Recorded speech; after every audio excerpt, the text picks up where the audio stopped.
actually seen quite a bit, but we're going to learn a new way to do it. Now, from now on, this is how you're going to solve things that look like this. So write this. Okay, so we're going to learn how to simplify those. Now, from now on, you are never allowed to type that into your calculator and get an answer like 7.4 or whatever it is.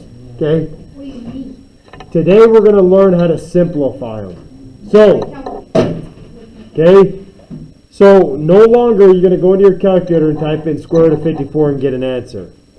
We're going to learn how to simplify them. And what this answer gives you is an answer called an exact answer.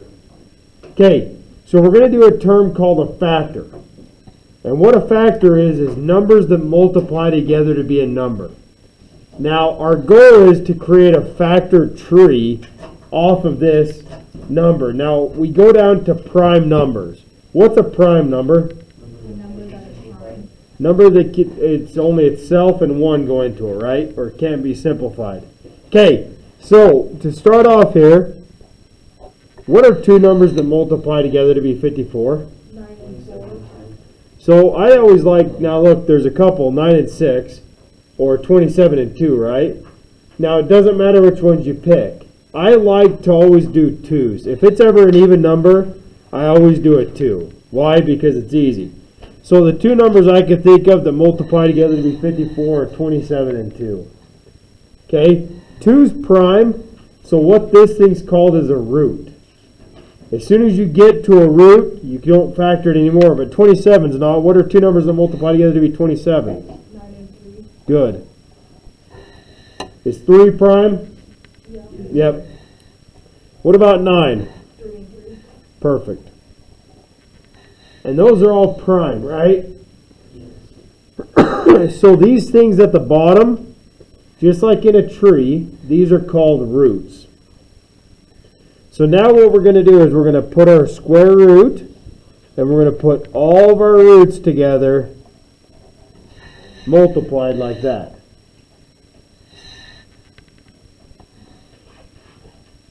Okay. Now after you do that, now you're going to look for pairs.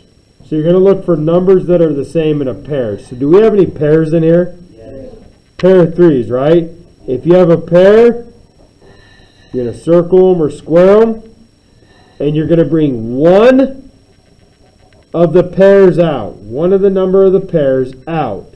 So outside of this, we're going to have a 3, because this is a pair of 3, so you're going to have a 3 out here, with the square root of 3 times 2.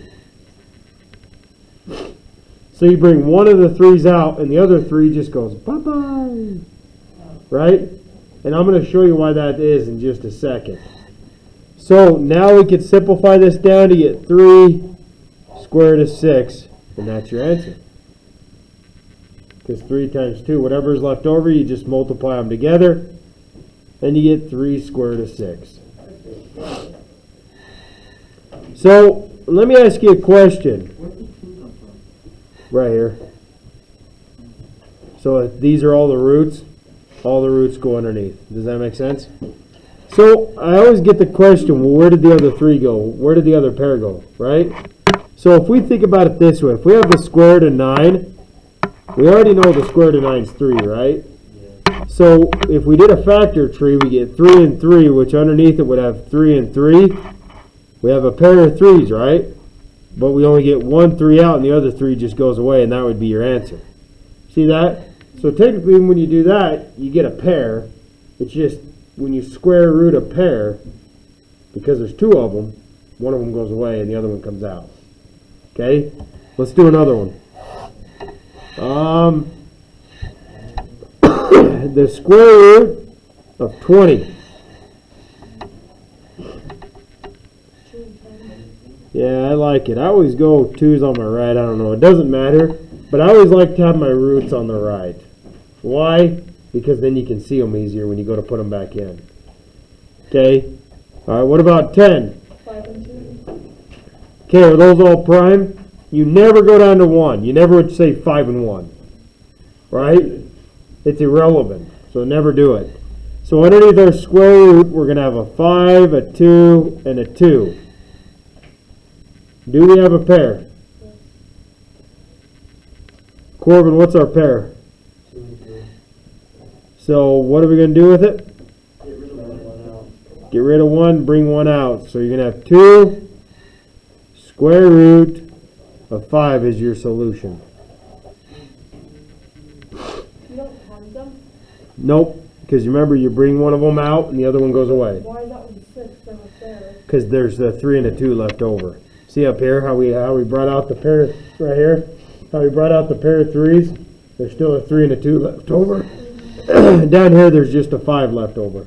How did you do it without a pair? Then it's just done. So like Kellen asked a good question there. What about if we had like the square root of 42? So when we do this, we get 21 and 2, 7 and 3. So underneath our square root, we have a 7, a 3, and a 2. Do we have a pair?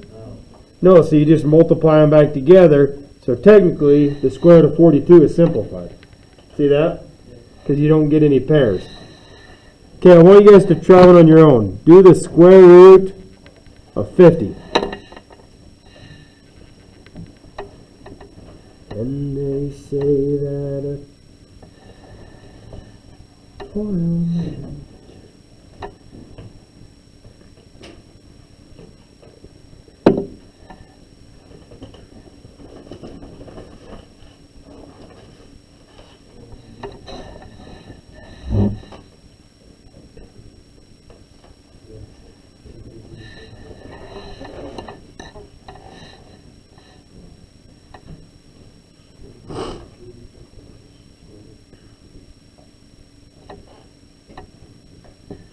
All right, Braxton Dutton, what are 2 numbers? Oh, square root of 50. All right, sorry, I didn't realize. Why didn't anyone say you couldn't see it? I'm going to give you another.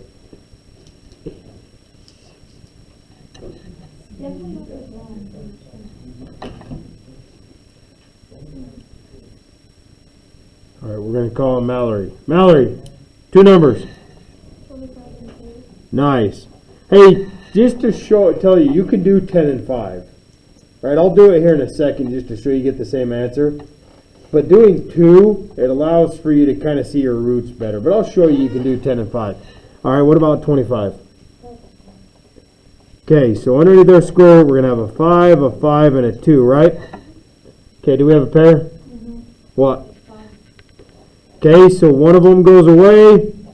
The other one comes out. So we're going to have 5. Square root of 2 is your solution, right? Who got it right? Raise your hand. Okay, close. Hey, look right here, just so I can show you. Did anyone say the 2 numbers that multiply together would be 50 or 10 and 5? It's okay. So we have 10 and 5, right? Which then gives you 5 and 2. So underneath the square root, we have a 5, a 2, and a 5. Do we still have the same pair? They're just not together, but yeah, we still do, right?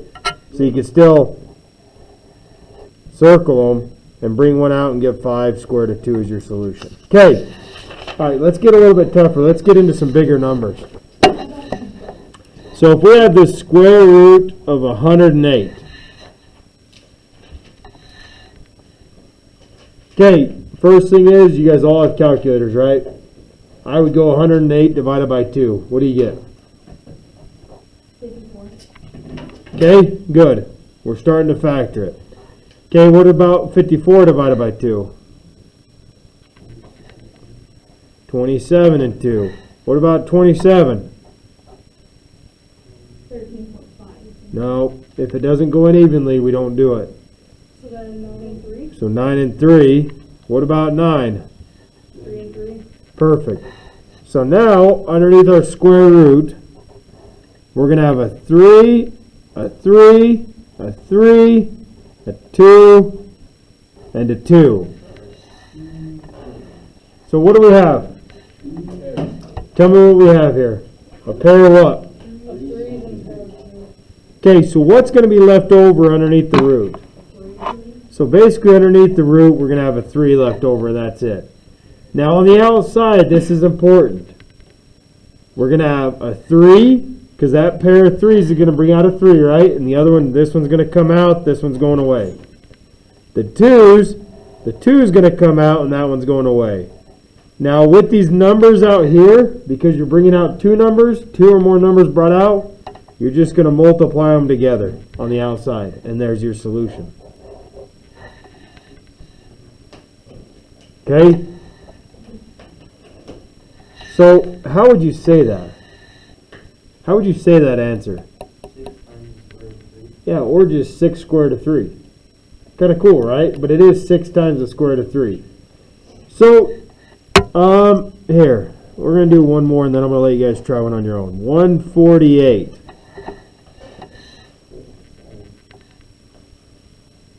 Okay. What's 148 divided by 2? 74 and 2? 37. 74 is 37 and 2? 37. Is that prime number? I think it is prime. So underneath our square root, we're going to have a 2, and a 37. Do we have a pair? Yeah. A pair of 2's. You're going to bring one out. The other one goes away. And there's your solution. That's really funny when you said 32. Okay? 7. Here we go. All right, try this one on your own, and you're going to have to do some thinking here. The square root of 171. Think about what numbers multiply together to be it. If you want to, use your calculator. How does it do that?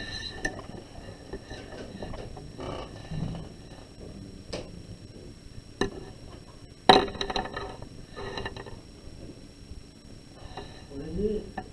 Square root of 100 and why is it blurry? Square root of 171.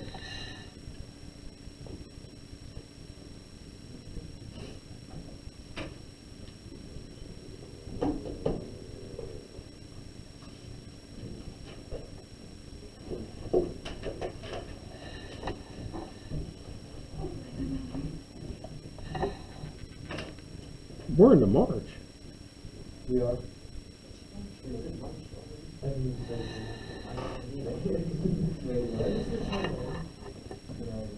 16 days. March 17th, I think it ends. Your math project's due in 10 days. Wait, no, it's not on the chart. The 11th. Today's the 1st to the 11th, Which is next Friday. next Thursday. I'm going to show you guys in a second here. I did one. I did a math project for you. Okay. Gavin, you're talking, you must know. Okay, what are 2 numbers that multiply together to be at? 57, Awesome. Okay, Gavin, what about 57? 19, Awesome. Yeah, that's great. So underneath our square root, we're going to have a 3, and a 19, right, Gav? Do we have a pair? Okay, who got that one right? Raise your hand. Awesome. Okay, we're going to create one together, and we're going to make it big. You ready? So, Griffin, give me a number. No, I'm talking just one number. We're going to call on 4 people to give me 4 numbers. We're going to go into the thousands. 9. Mon, give me a number. 6. Give me a number, Kellen. 9. Mason, an even number. That might end up being prime. Here, let's do 4. Can we do 4 here? I would do it, but I think that would go to a prime number, the second thing. Okay. All right. What would you guys think first? What are we going to multiply? I mean, divide by 2. What is it? 4, 8, 4, 7. 4, 8. Is that prime? Let's see. Yeah, I think it is. It is. We're done. All right. Hey, all right. Ignore that problem. That problem never happened. Okay, all right. Okay.